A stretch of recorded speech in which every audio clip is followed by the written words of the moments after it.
World health organisation के मुताबिक दुनिया भर में तकरीबन हर साल 20 लाख खवातीन कैंसर से मुतासिर होती हैं, जिनमें से 1/3 अपनी ज़िंदगी गंवा बैठती हैं। पाकिस्तान में हर 9 में से 1 खातून को कैंसर का ख़तरा है। यहाँ कैंसर से मुकाबला करना इसलिए भी मुश्किल है कि आप जब उस पर बात करना शुरू करते हैं तो मुआशरती जो अक़दार हैं उनको एक तरह से चैलेंज लिया जाता है उनको। बिल्कुल। अब इस मर्ज़ की इब्तदाई तशख़ीस बहुत ज़रूरी है, लेकिन जो तिब्बी माहिरीन हैं उनको ख़दशा ये है कि बहुत सी ख़वातीन शर्म की वजह से इस मर्ज़ के बारे में बात नहीं कर सकती हैं। Shaukat Khanum memorial cancer hospital cancer के इलाज के हवाले से पाकिस्तान का सबसे मुस्तनद इदारा है। इलाज के साथ साथ शौकत खानम अस्पताल कैंसर के हवाले से आगाही का काम भी जारी रखे हुए और गुज़िश्ता 10 सालों से ब्रेस्ट कैंसर के बारे में मुल्कगीर आगाही कैंपेन चला रहा है। ब्रेस्ट कैंसर या जो छाती का सरतान है उससे आगाही, उसकी अलामात, तशख़ीस, तरीका इलाज और उससे बचाव कैसे मुमकिन है, इस हवाले से हम बात करेंगे। डॉक्टर उम्मे कुलसूम हमारे साथ मौजूद हैं, जो हैं head of medical oncology Shaukat Khanum memorial cancer hospital और रिसर्च सेंटर। अस्सलाम वालेकुम डॉक्टर साहबा। वालेकुम अस्सलाम। बहुत शुक्रिया प्रोग्राम में वक्त देने के लिए। जैसे कि स्टेटिस्टिक्स की बात हुई कि पाकिस्तान में हर 9 में से 1 खातून को ब्रेस्ट कैंसर का ख़तरा है, तो इस हवाले से ज़रा हमें थोड़ा सा और आप आगाह करेंगे कि ये कितना बड़ा ख़तरा है। और हम ये भी चाहेंगे कि हमारे जो व्यूअर्स देख रहे हैं वो भी अगर कॉल्स करके कुछ सवाल करना चाहें तो वो भी हमारे प्रोग्राम में शामिल हो सकते हैं। कितना बड़ा ख़तरा है पाकिस्तानी ख़वातीन के लिए ब्रेस्ट कैंसर? देखिए, अप्रॉक्सीमेटली एवरी ईयर 40,000 वुमेन, 40,000 ख़वातीन को पाकिस्तान में on an average breast cancer diagnose हो रहा है और ये डिफरेंट स्टेजेस पे डायग्नोज होता है। ब्रेस्ट कैंसर होने की बहुत सी वजूहात हैं और जो हमारा आज यहाँ बैठने का और ये पूरा मंथ ऑफ अक्टूबर ऑब्ज़र्व करने का मकसद ये है कि हम ख़वातीन को आगाही दें, हम उन्हें वो रिस्क फैक्टर्स बताएं जिनकी वजह से ये कैंसर ना हो, किस तरह से उसे रोका जा सकता है सबसे अव्वल, और अगर हो जाए तो कैसे वो जल्द आएँ, बर वक्त तशख़ीस हो, बर वक्त उसका इलाज हो, क्योंकि कैंसर, ब्रेस्ट कैंसर ख़ास तौर पे क्योरेबल है। अगर ये जल्दी आए, स्टेज 1, 2 पे आए तो इनका क्योर हो सकता है, लेकिन जब वो एडवांस स्टेज पे होता है फिर अनफॉर्चुनेटली उसमें क्योर की बात नहीं होती है, फिर सिर्फ कंट्रोल किया जा सकता है, उसमें चांसेस लिए जा सकते हैं।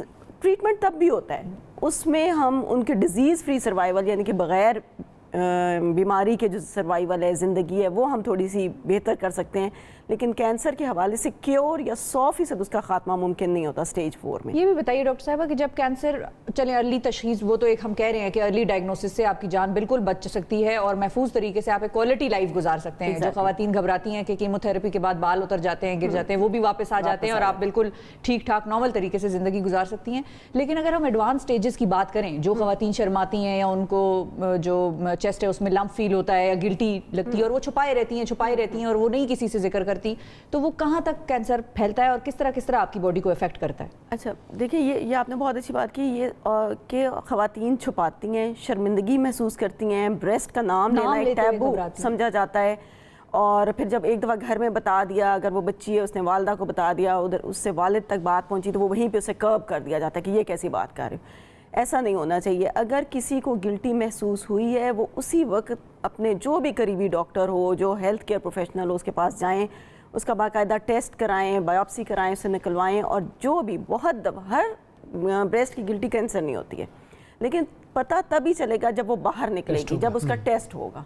सो ये भी लोगों को सोचना चाहिए कि हो सकता है ये वाकई कैंसर ना हो, लेकिन एटलीस्ट पीस ऑफ माइंड। लेकिन फिर इससे ये गलतफहमी भी होती है, जो खवातीन ये कहती हैं कि दर्द नहीं हो रहा गिल्टी में, कोई तकलीफ नहीं है तो वो छेड़ना नहीं उसको चाहिए, ये भी गलत है। बिल्कुल गलत है। पेनलेस गिल्टी, बगैर दर्द की गिल्टी कैंसर हो सकती है और मोस्ट ऑफ द टाइम्स होती भी है। पेनफुल गिल्टी आमतौर पे इन्फेक्शन, मेस्टाइटिस, इस तरह की चीज़ें होती हैं। मैं कह रही हूँ चाहे वो पेनलेस है, ये चाहे पेनफुल है, दर्द है या नहीं है, हर उस औरत, बच्ची को जिसको ये गिल्टी महसूस हो रही है, वो प्लीज़ उनसे रिक्वेस्ट है कि अपने डॉक्टर, अपने नज़दीकी मॉलेज के पास जाएं, अपने हेल्थ केयर सेंटर पे जाएं, वहाँ डॉक्टर उनकी इलाज करेगा, टेस्ट करेगा, उसे निकालेगा। अल्लाह ना करे अगर वो वाकई कैंसर आता है तो उसका प्रॉपर ट्रीटमेंट मौजूद है, और अगर वो नहीं है कैंसर तो आपसे ज़्यादा खुशकिस्मत कोई नहीं है। और जो आपको ज़हनी सुकून और पूरी फैमिली को होगा कि ये कैंसर नहीं था और हमने टेस्ट करा लिया, तो उस जैसी तो कोई चीज़ ही नहीं है ना कि तलवार सर पे लटकती रहे और आप उस पर। वजूहात हैं, इनका तयन अभी तक मेडिकल साइंस नहीं कर सकी है। बहुत सारी चीज़ें हैं, पिन पॉइंट नहीं किया जा सकता कि इस पेशेंट में क्यों हुआ, लेकिन बहुत सारी चीज़ें हैं जिन्हें हम कहते हैं कि ये रिस्क फैक्टर्स हैं जो कि कैंसर होने के चांसेस को इंक्रीज़ करते हैं। कुछ उनमें से हमारे हाथ में हैं, मॉडिफाइबल हैं, कुछ नॉन मॉडिफाइबल हैं। जैसे नॉन मॉडिफाइबल में, यानी कि नॉन मॉडिफाइबल का मतलब है कि जो जिनको हम छेड़ नहीं सकते, जिन्हें हम चेंज नहीं कर सकते, जो हमारे हाथ में नहीं है। जैसे खातून होना, ये हमारी मर्जी इख्तियार में नहीं है, इसको आप चेंज नहीं कर सकते। उम्र का बढ़ना, बढ़ती उम्र के साथ ब्रेस्ट कैंसर के इंसिडेंस में इजाफा होता है, तो आप अपनी उम्र को नहीं रोक सकते। अगर फैमिली में हुआ हो पहले, अगर फैमिली में हुआ तो आप फैमिली हिस्ट्री नहीं चेंज कर सकते, लेकिन अगर आपकी फैमिली में हुआ है तो आपको ज़्यादा एहतियात करनी है, आपको ज़्यादा जल्दी डॉक्टर के पास जाना है। और अगर फैमिली में है और आपको अभी कोई गिल्टी नहीं है, तब भी आई वुड से कि आप अपने डॉक्टर के पास जाएं, किसी भी ऑन्कोलॉजिस्ट के पास, और उन्हें बताएं, ताकि अगर कुछ अब म्यूटेशंस ऐसी हैं जो कि यहाँ पे टेस्ट होना शुरू हो गई हैं, और अगर वो म्यूटेशंस पॉजिटिव आएँ तो कुछ हम रिस्क रिड्यूसिंग मेजर्स ऑलरेडी कर सकते हैं, तो वो उनके मुताबिक उनको पेशेंट को लेके चला जा सकता है। लेकिन जो मॉडिफाइबल हैं उसमें मोटापा सबसे बढ़ गया। सबसे पहले मोटापा, मतलब वैसे भी सोशली भी आजकल इतना एक्सेप्टेबल नहीं है। वज़न बढ़ने से ब्लड प्रेशर, शुगर, दिल का मर्ज, ये हर ये सबको पता है, लेकिन ब्रेस्ट कैंसर होने का चांस भी बढ़ता है। ये बहुत इंपॉर्टेंट है। मोटापे से निजात हासिल करें, सेडेंट्री लाइफस्टाइल कि आप बिल्कुल बैठे रहें, काम ना करें, मुलाजमा सब कुछ कर रही है, चाय भी नहीं पीनी, तो जो इस तरह के ना इनएक्टिविटी, एग्जैक्टली, उससे भी आपका ब्रेस्ट कैंसर होने का चांस बढ़ता है। अब मोटापा और इनएक्टिविटी दो डिफरेंट चीज़ें हैं। हो सकता है कुछ लोग ऐसी डाइट लेते हैं या कुछ लोगों की जेनेटिक्स हैं कि वो मोटापा नहीं है, तो इसका ये मतलब नहीं उनको भी हो सकता है। आप हफ्ते में वॉक शुरू करें, कम से कम 5 डेज़ वॉक करें, अपना कोलेस्ट्रॉल लेवल्स, ये चीज़ें ठीक रखें, तो आपकी बाकी सेहत भी अच्छी रहेगी और आपका कैंसर का रिस्क भी।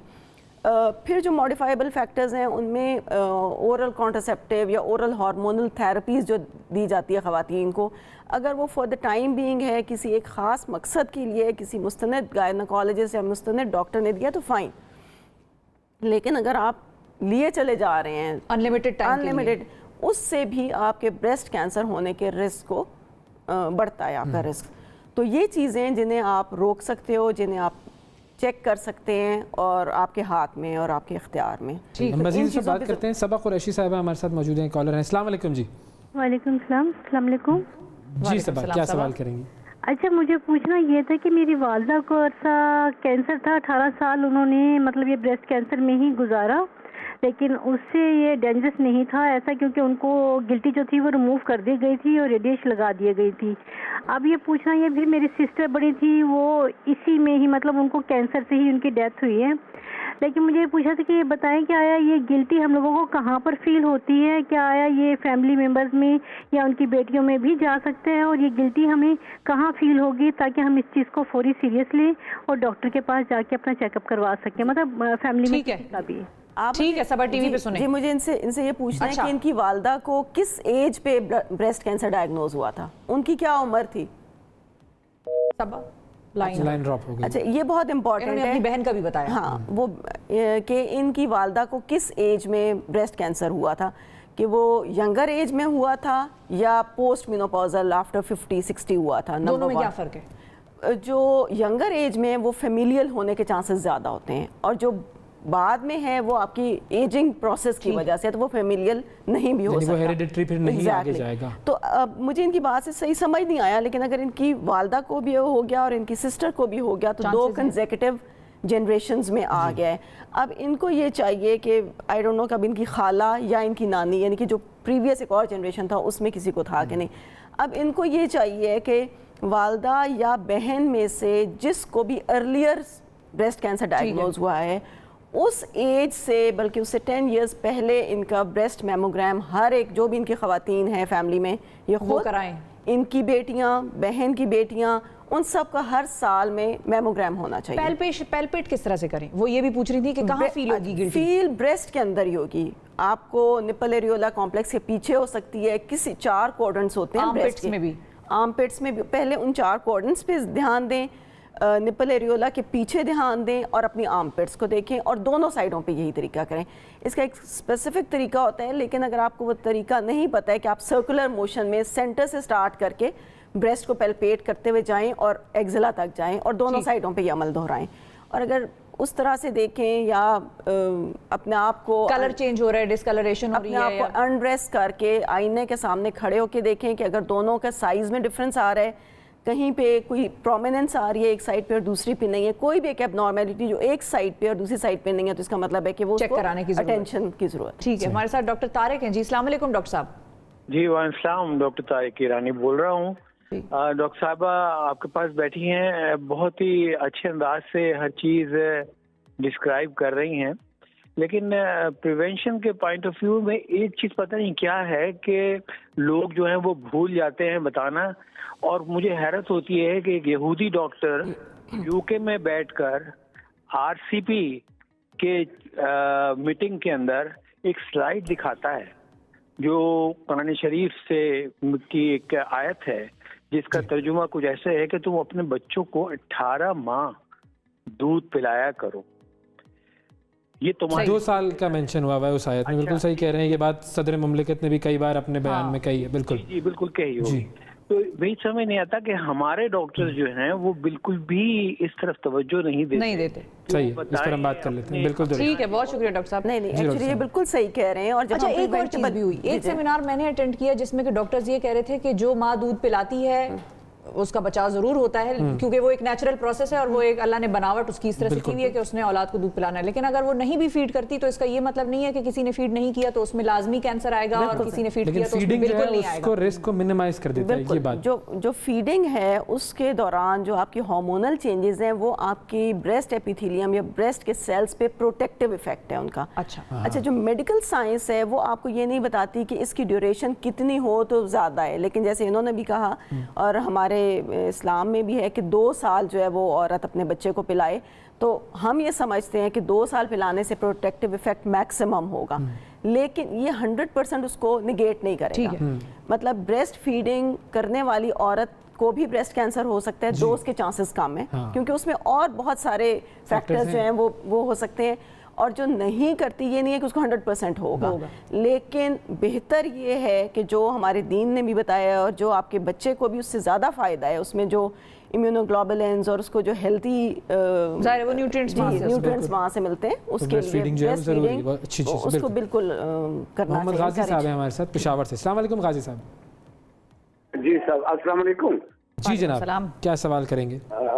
डॉक्टर साहब, ये मेरी चाचा की बेटी है, वो उसने गिल्टी का ऑपरेशन करवा दिया है और अब उसको तकरीबन बाल भी उसके गिर रहे हैं और उसको ड्रिप लग रहे हैं। कम से कम 40-40 हज़ार के एक ड्रिप लग रहा है। और आप क्या ख्याल कर रहे हैं कि आप ये ठीक हो जाएगी? ठीक है, आप हमारे साथ ही रहिए, लाइन पे रहिए। गाजी साहब वो ये पूछ रहे हैं कि मेरे चचा की बेटी हैं, उन्होंने अपना ऑपरेशन करा लिया है और वो रिमूव करा ली है गिल्टी, लेकिन साथ साथ उनको वो 40-40 हज़ार के टीके लग रहे हैं, गालिबन वो कीमो की बात कर रहे हैं, टीके लग रहे हैं कुछ, तो वो कह रहे हैं कि क्या वो ठीक हो जाएंगी?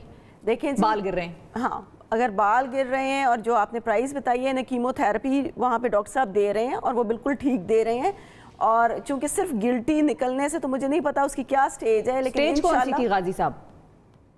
वो मेरे ख्याल गालिबन से अगर कोई कैंसर के अलामात थे तो उसमें ड्रिप लग रहे हैं उसको। जी खास करके अगर वो कम से कम महीने में 1 या 2 ड्रिप लग रहे हैं। उम्र कितनी है आपकी चचा की बेटी? 21 डेज उसकी उम्र कम से कम 50-55 साल है सर। अगर उनका अर्ली स्टेज है, जल्दी वाला पकड़ा गया है और सिर्फ ब्रेस्ट में था और जिस्म में कहीं और नहीं फैला था, तो बहुत चांस है कि इंशाल्लाह वो 100% क्योर हो सकती हैं। तो जो इलाज आपको डॉक्टर ने तजवीज़ किया है ये बिल्कुल ठीक है और इसको मुकम्मल करवाना है, आधे में नहीं छोड़ना। बिल्कुल, और खुराक का ख्याल रखना है उनकी। अच्छा, अब ये भी एक बड़ा इंपॉर्टेंट है कि 40-40 हज़ार की अगर ड्रिप्स हैं तो ये अफोर्डेबल तो किसी सूरत नहीं है इलाज, और जो हमारा एक बहुत बड़ा तबका है वो इस इलाज की तरफ नहीं जा सकता। मतलब जो 40 हज़ार का फिगर हम कह रहे हैं कि पर ईयर खवातीन को हो रहा है, तो उसमें 40 हज़ार में से कितनी परसेंट वो होंगी जो अफोर्ड कर सकती होंगी और कितनी परसेंट दूर दराज के इलाके जहाँ पर टर्शरी केयर यूनिट्स भी नहीं है? तो इसीलिए हमें एक तो प्रिवेंशन की तरफ जाना चाहिए। दूसरी चीज़ ये कि अब ये इलाज कैसे लोगों की दस्तरस में आ सकता है, इसके हवाले से कुछ बताएं। देखिए, इसमें यह है कि जैसे सब लोग शौकत खानम नहीं आ सकते, तमाम कैंसर के मरीज़ों को शौकत खानम नहीं केटर कर सकता, लेकिन लाहौर में जैसे गंगाराम हॉस्पिटल है, सर्विसेज हॉस्पिटल है, म्यो हॉस्पिटल है, वहाँ पे ऑन्कोलॉजी के यूनिट्स हैं और वहाँ पे ये दवाएं मिल रही हैं। इसी तरह हर सरकारी अस्पतालों में इन दवाओं की ये जो कीमो के हैं ड्रिप्स, ये क्या प्राइस तकरीबन होती है वहाँ पे? टू बी ऑनेस्ट मुझे एग्जैक्टली नहीं पता है क्योंकि हम इन चीज़ों लेकिन ये 40 हज़ार होगा या कम होगा? वहाँ पर सब्सिडाइज्ड होगा? कम होगा और बहुत जगहों पे शायद इन्हें मतलब विदाउट एनी प्राइस भी मिल सकता है, जो मेरे अपने कम जगह पाकिस्तान में ऐसी जगहें बहुत कम हैं जहाँ पर ये इलाज इस तरीके से मुफ्त में हो सके। लेकिन केपी में हयाताबाद मेडिकल कॉम्प्लेक्स है, मुझे पता है वहाँ पे हो रहा है। केपी में शौकत खानम के अलावा मैं बता रही हूँ। तो इस तरह से जो मेन हॉस्पिटल्स हैं, लेकिन ये बहुत कम है और ये हमारी पूरी पॉपुलेशन को नहीं केटर कर सकते, और इसके लिए हमारी गवर्नमेंट को और हम सब को मिल के मज़ीद यूनिट्स बनाने पड़ेंगे, और बहुत छोटे यूनिट्स और बहुत जो दूर दराज इलाके हैं वहाँ तक, ताकि लोगों की पहुँच हो, आसानी से हो, और ये कैंसर का इलाज मुमकिन हो। ठीक है, हमारे साथ एक और कॉलर हैं जी। अस्सलाम वालेकुम। वालेकुम अस्सलाम जी, मैं फैसलाबाद से खालिदा बात कर रही हूँ। जी जी जी, मेरे पास एक बच्ची है महक, एज है उसकी तकरीबन 17। उसके ब्रेस्ट में गिल्टी है जो बहुत पेनफुल है, दर्द बहुत ज्यादा होती है उसे। तो उसे गवर्नमेंट हॉस्पिटल में लेके गए हैं, तो डॉक्टर्स ने कहा जी टेस्ट करवाएं। अब उसको टेस्ट के लिए लेके गए हैं, तो वो डॉक्टर पिनम हॉस्पिटल फैसलाबाद, ठीक है, वो कह रहे हैं जी ये 7000 में टेस्ट होगा। She is a needy girl. ये आप उसको सरकारी अस्पताल लेके गई थी? जी, गवर्नमेंट हॉस्पिटल ये है, जनरल हॉस्पिटल है यहाँ पे गायनी का बड़ा अच्छा शोबा है, वहाँ अच्छा, ठीक है। डॉक्टर ने चेक किया है। अब ये है कि वो नीडी गर्ल है और उसकी मदर बड़ी परेशान है। 15 डेज हो गए हैं वो उसी पेन में फिर रही है, टेस्ट भी नहीं करवा पा रही है। ऐसी बहुत सारी लड़कियां हैं ना हमारे इर्द गिर्द, तो उनका क्या करें हम? तो ये कितने का टेस्ट बताया है? 7000 60,000 7000 7,000 का। अच्छा जी, 7000। ओके। और ये गवर्नमेंट हॉस्पिटल में ये टेस्ट जो है ये 7,000 रुपए का आप कह रहे हैं ये हो रहा है? नहीं, पिनम हॉस्पिटल फैसलाबाद गए हैं ना, जनरल हॉस्पिटल वालों ने कहा है कि जी आप टेस्ट करवाएं। अच्छा, जनरल हॉस्पिटल में ये टेस्ट की फैसिलिटी नहीं है, उन्होंने कहा है कि आप करवाएं, तो बाहर से जो हो रहा है वो 7,000 का हो रहा है। जी, वो जाहिर है वो मिडवाइफ है, वो घरों में काम करने वाली खवातीन है, वो इतने महंगे टेस्ट। 2-3 बच्चियां ऐसी, एक तो महक मैंने आपको रजिस्टर्ड करवाई है ना बच्ची, जी जी तो बहुत जी। पेनफुल है, वो जाती है पेन किलर लेती है या वो कुछ इंजेक्शन लगवाती है, तो 1 आध दिन गुजर जाता है उसका। हाँ ठीक है, सही ठीक है। है। तो ये जो 7,000 वाला मसला है ये तो चले हम अपनी उससे करवा देंगे इंशाल्लाह, लेकिन जो बाकी मसला है वो ये कि अगर गवर्नमेंट हॉस्पिटल में ये फैसिलिटी नहीं है, और ऐसे बहुत सारे लोग हैं कि जो छोटे शहरों में हैं जिनके पास देहातों इतनी में नहीं है, तो वो करेंगे क्या? ये तो चले इन्होंने कॉल कर ली, हमने कहा ठीक है हम कर देंगे, नो प्रॉब्लम, अल्लाह ताला अब करवा दे इस तरह की बहुत सारी चीज़ें बहुत सारे लोगों से, लेकिन बाकी लोगों का क्या होगा? इसमें हमारी फिर पॉलिसी मेकर्स का ही है कि वो इन टेस्ट को आसान करें और फ्री ऑफ कॉस्ट करें, बल्कि मैं तो ये कहूँगी, ताकि हर एक की अप्रोच में हो। टेस्ट होगा तो डायग्नोसिस होगी, और डायग्नोसिस होगी तो उसका ट्रीटमेंट या प्रिवेंशन या क्योर की बात हम तब करेंगे। ठीक तो है। ये टेस्ट जो है वो उसकी कॉस्ट वैसे कितनी होती है? जो ज़ाहिर है जो प्राइवेट अस्पताल हैं वो तो कुछ उसके ऊपर मार्जिन भी रखते होंगे। ये मेरा ख्याल है कि अल्ट्रासाउंड की बात कर रही होंगी, हो सकता है वो हो, या बुनियादी टेस्ट मैमोग्राम जिससे हो। ये पता कराना है कि क्या कैंसर है या नहीं। उससे सिर्फ मैमोग्राम से या अल्ट्रासाउंड से आपको ये पता चलता है कि हाँ ये गिल्टी है और ये ज़्यादा कैंसर वाली लग रही है या नहीं है, या नहीं वो बायोप्सी से पता चलता है। अच्छा, और उनकी क्या कॉस्ट होती है तकरीबन, अगर कुछ आप आइडिया दे सकें? इसी तरह से 7 to 10,000 का मसला। ओके, तो ये शायद इन्हीं में से कोई टेस्ट होगा ना? ओके, जी। नीलोफर साहिबा हमारे साथ इस्लामाबाद से। अस्सलाम वालेकुम। जी वालेकुम सलाम। मेरे आपसे 2 सवाल हैं। जी जी जी, मेरे आपसे 2 सवाल हैं। एक तो ये है कि किस एज तक ये खतरा रहता है कैंसर का। अच्छा, दूसरा सवाल? और दूसरा सवाल मेरा ये है कि गिल्टी की नौयत कैसी होती है, नरम होती है, सख्त होती है? और एक और मेरा सवाल है कि मेमोग्राम में अगर गिल्टी नहीं निकलती और जी और हेलो, फरमाइए। और अल्ट्रासाउंड में भी नहीं निकलती, तो फिर हमें बेफिक्र हो जाना चाहिए? थैंक यू जी। ठीक है जी। अच्छा, सबसे पहला सवाल था कि एज, कौन सी एज के बाद हमें खतरा टल जाता है? नहीं, कोई ऐसी एज नहीं है, मतलब आपकी फीमेल सेक्स है, बल्कि मेल्स में भी हो सकता है, और आपको कभी भी किसी भी एज में ब्रेस्ट कैंसर हो सकता है। जो यंगेस्ट रिपोर्टेड कैंसर केस है पाकिस्तान का वो 8 इयर्स की बच्ची थी। अल्लाह। जो मेरे पास यंगेस्ट जिसको मैं ट्रीट कर रही हूँ वो 18 इयर्स की है, और जो अब ये रुझान यंगर लड़कियों की तरफ भी आ रहा है। बिल्कुल, मतलब आपको किसी एज में भी हो सकता है। तो 75-80 की एज पे भी हो सकता है, नंबर 1। ठीक है। और गिल्टी कैसी होती है? गिल्टी आमतौर पे सख्त होती, देखिए अगर आपको कोई सी भी गिल्टी है तो प्लीज़ उस पर ये ना जाएं कि ये कैंसर होगी या नहीं होगी, उसका टेस्ट कराएं सबसे पहले।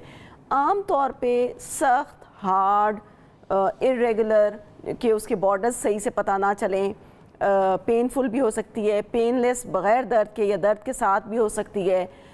उससे जब वो बढ़ जाए तो वो स्किन को इन्वॉल्व कर लेती है, उसके ऊपर स्किन की चेंजेस है, जैसे ऑरेंज की छिलका होता है उस तरह की स्किन हो सकती है, उससे भी बढ़ जाए तो उसके अंदर से मवाद यानी कि निकलना किसी शुरू की हो भी जाए। किस्म की तब्दीली आए तो आप फौरन डॉक्टर को कुछ दिखाएं। भी कोई गिल्टी अगर आपने फील कर ली है तो फिर आपको घर में चैन से नहीं बैठना चाहिए। और आप जो उसका तीसरा टेस्ट सवाल था लाजमी- इनका कि अगर गिल्टी ना आए मेमोग्राम में या अल्ट्रासाउंड अगर अल्ट्रासाउंड फिर और खतरा मेमो में नहीं आई गिल्टी, ये बहुत अच्छी बात है और बहुत कम चांसेस हैं, और सिर्फ डेंस ब्रेस्ट या बहुत फेमिलियल होती हैं जिसमें हम रिकमेंड करते हैं कि एमआरआई करवा लें, लेकिन एक आम खातून एवरेज जिसका रिस्क है, जिसकी फैमिली में नहीं है, उनका एक दफ़ा नेगेटिव आ गया तो आप खुश हो जाएं, लेकिन अगले साल फिर मेमो करवाएं। बिल्कुल। मतलब इसका ये मतलब नहीं है कि आप हमेशा बिल्कुल ही के लिए बेगम safe हो गई। जाएं। शुमाइला रावलपिंडी से। अस्सलाम वालेकुम शुमाइला।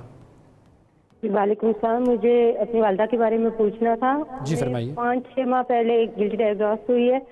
अब उनके हम टेस्ट करवा रहे हैं, मेमोग्राफी भी हुई है, बायोप्सी वगैरह भी हुई है, बाकी टेस्ट भी अब हम एमआरआई वगैरह हमें उन्होंने बताए थे वो करवा लिए हैं। अब काइंडली इनसे पूछिए कि हमें कौन से डॉक्टर के पास जाना चाहिए, रावलपिंडी इस्लामाबाद में कौन सी फैसिलिटीज हैं और क्या मतलब पाथ होगा ट्रीटमेंट का, क्योंकि बाद लोग कह रहे हैं ऑपरेट पहले होगा, बाद कह रहे हैं कि जी कीमो पहले करेंगे, लेजर से शॉर्ट करके फिर कट करके फिर निकालेंगे। ठीक है, ये तो आप हमारे साथ ही रहिए। हमारे साथ ही रहिएगा अगर इन्होंने कुछ पूछना हो। जी, इनकी डायग्नोसिस हो गई है, जो मुझे इनकी बात से समझ आई है। थेरेपी कौन सी कराएं वो कह रहे हैं, समझ मैं नहीं आ बता रही हूँ। देखिए, इसका टीवी पे बैठ के नहीं किया जा सकता तयन कि कौन सी होगी। ये जाएंगी किसी ऑन्कोलॉजिस्ट के पास, तो पिंडी में जैसे नूरी है, शिफा है, पिम्स है, रावलपिंडी जनरल हॉस्पिटल है जो बेनज़ीर हॉस्पिटल, CMH, बहुत सी जगहें हैं जहाँ पे आप जा सकती हैं, वहाँ ऑन्कोलॉजिस्ट आपको मिलेंगे।